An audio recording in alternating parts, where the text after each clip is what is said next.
Bricks and Minifigs is your one-stop shop for all things LEGO. Hit the link below to find a store near you. Hi, I'm Ben Grayson, Ben Brickson Online, and here we have the Islanders of Mata. So what this build is, it captures the life of Bionykle in its early days, taking a look at some of the Matoran on what is largely a primitive island. There's a variety of big creatures you'll see around in each of the 6 biomes that are smeared into one build. Given an overview, it's about 20 inches deep by 8 inches long, about 4.5-ish feet at its tallest. Not quite sure on that, but some tall leaves up there. So take it through. We can kind of start off with some of the basic story in Bionykle. Originally in the lore, there is what's known as the Great Spirit Mata, kind of named after the island, and these characters worship this kind of god deity. And on the island there are 6 biomes, which I tried to capture here. You can kind of see around that totem, there's some of these 6 poles, 6 kind of ornaments, crystals that represent each of them. You've got kind of the jungle biome over here, kind of the tree people, some of the singers, more musical, whimsical type folk. Going down below that lower left-hand corner, we've got some of the miners. These are those in Anukoro, the actual miners, underground workers picking up crystals, harvesting various ores they need to. Just to the right of that, there are those of Takoro, kind of represent some of the lava falls. And back in there, you can see a guy kind of harvesting lava, put it into a press, another guy picking up with some claws, turning that into metal. The metal in the world they refer to as protodermis, so this could be kind of like a protodermis falls in there. Beneath this, actually, we take a step back and go to the larger story, where Mata, the Great Spirit totem you see, all the Matoran villagers are on a quest to awaken the Great Spirit. And you hear that kind of throughout the lore, but don't really see that until the end of the stories or the themes run, 2010, 2011-ish. The Mata has an evil brother known as Makuta, and that's that kind of dark, deep, well, shadowy figure you see. And Bailey's portrayed as a smaller character in some of the early renditions of the film, slowly grows power on that kind of quest to become the all-controlling entity of the world. Just behind that, we've got a kind of mountain, rocky arch area with some of the Komatoran walking up there. These guys are icy, more intellectuals, kind of like the brains of the island up there. Not quite archivists, but enjoy astrology with the kind of astronomy tower you see there. There's a fun little feature. Now some of the gears are clicking after running for so long. Not quite sure what's going on there, but got some sound effects too, which is interesting. They're heading up there to fix it. Yeah, they're working on it. They're like, okay, this is really annoying. What the heck happens? But that mechanism slowly rotates around, as well as oscillating off of the same motor, so you get that kind of gradual sway back and forth. Below that, to the far right here, we've got Gakor. This is kind of the island lily pad, kind of the island folks. It's essentially various huts, bridges across a series of lily pads along the ocean with various deep, dark creatures under there. All sorts of fun coral bits and bobs. They're kind of the fishers, swimmers of the world. Taking this a bit back, this is a little bit of a reference to Pokoro, the last of it. These are your stone workers, stone carver. They kind of created the various game Coley. So taking bits of the Bionykle lore that I remember growing up as a child, but really something I haven't touched in 10 plus years. Yeah. And then what is in the back corner here? Yeah, so heading back to our back left corner, below the head statue, you've got a little elevator shaft. This is take some of the miners down from the ground level, under the mines below, and it's using some of the old EV1 mine storms where it's on a timer, go down and sit there for 20 seconds, raise back up, and I'll just make sure the cord is, or the length number of rotations comes up at the same same thing, so it kind of gets that same elevation on there. It's been a little finicky, but works enough. And we've got a classic spaceman hanging out by the campfire here.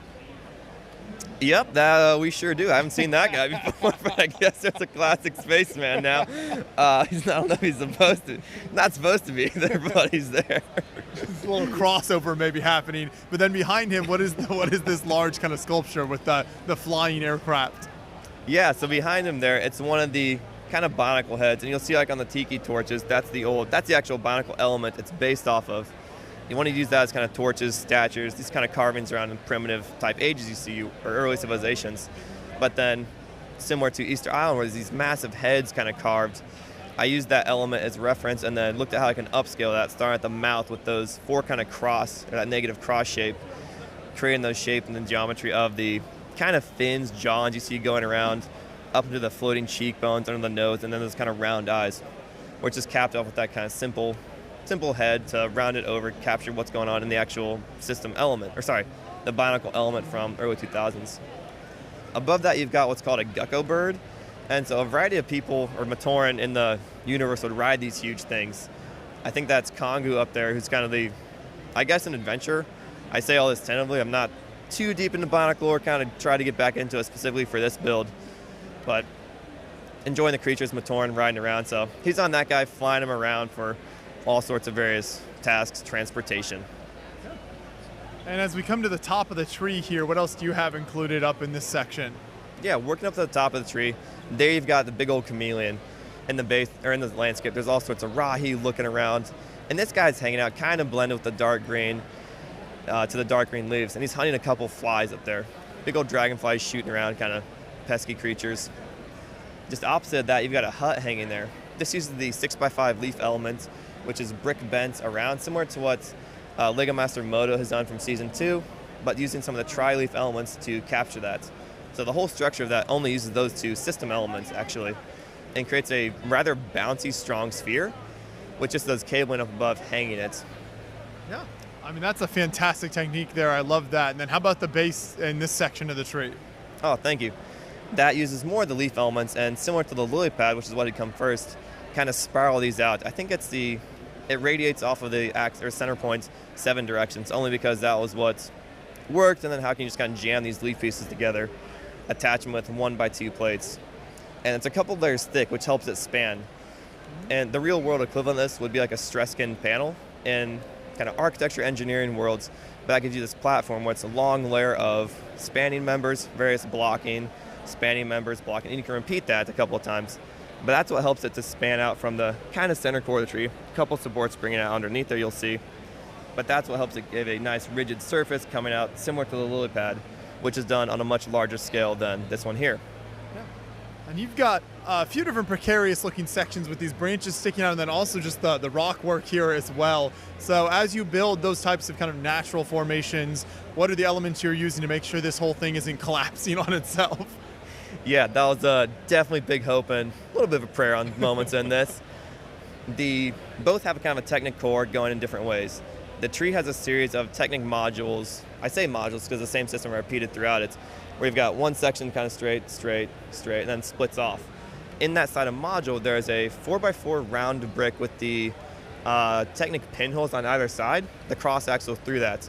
And to get the 8 sides of the tree, that kind of stagger system plates, tiles around it, they had to offset them 45 degrees, but then Technic beams over side of that to kind of clad that, and that's what gives the points of connection for the system. That then meets into it kind of at an elbow, and you kind of extend out some of those beams and attach it into the other, and slowly work that way up. And then, as we got higher, obviously the branches get a lot more spindly. This is where that kind of prayer part in the build process really comes into play. There's some dainty axles in there that I was really hoping would just kind of stay put, and thankfully they have. So that's where you get kind of narrowing down the branches, expanding out, where at the ends it's capped with pteranodon wings. They're all the left pteranodon wing used from the botanical sets. And I lucked out finding a brick-length lot of these where it was some seller in Poland had 99 or 100 of these for only $6 US. So believe it or not, after waiting a couple weeks for that thing to sit in customs, got a whole sandbag size of those, which it was an element I thought would be fun since doing the large scale of the Matoran builds, having that bigger leaf element as a kind of palm around would be nice. Yeah.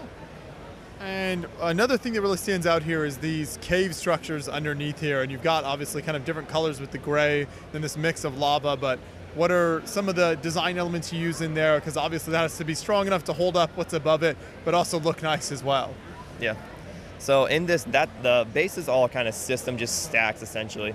The lava cave specifically, you pan up and look at that ceiling in there, you can really start to see it's all brick pointing down. So from about this kind of section, kind of these top few layers in there, all the studs on that are pointing down. Then you take that whole panel, flip it over, and that plugs in to match the walls. So you get this kind of nice going up the walls, slender into the roof, and follow that kind of texturing of various slopes, bows, curves on their side, all that kind of stuff. And having those kind of smooth surfaces, that's what hopes to reflect some of that lava glow.